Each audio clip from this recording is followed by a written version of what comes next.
Thank you, Mr. Chairman, for your work on these important issues, and I appreciate it. Today I rise in support of H.R. 291, which is called the Black Hills Cemetery Act. This bill is of great importance to the communities in the Black Hills area of South Dakota. The Black Hills of South Dakota are home to a number of historic cemeteries.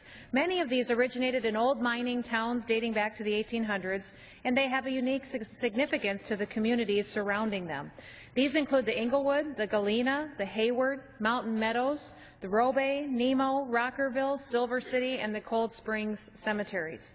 These cemeteries are currently being managed by local cemetery associations and community groups in the surrounding areas, but have technically been owned by the U.S. Forest Service since the 1900s.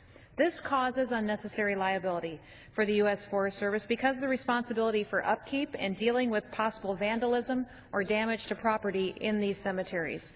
At almost no cost to taxpayers, the Black Hills Cemetery Act would simply transfer ownership of these cemeteries and up to 2 acres of adjacent land to the caretaking communities.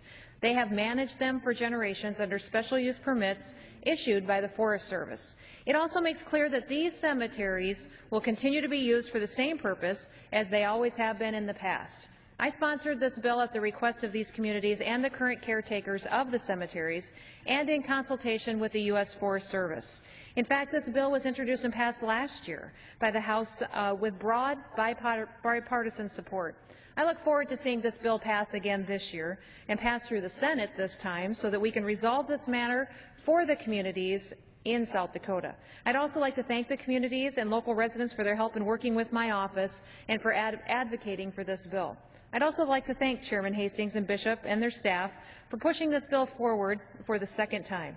These communities have been asking for a solution to this situation for a number of years, and as their representative, I'm glad that we have the opportunity to pass this bill again in the House today. I want to thank Chairman Young for his leadership as well, and I urge my colleagues to support and pass this bill for these communities in South Dakota. And with that, Mr. Speaker, I yield back the balance of my time.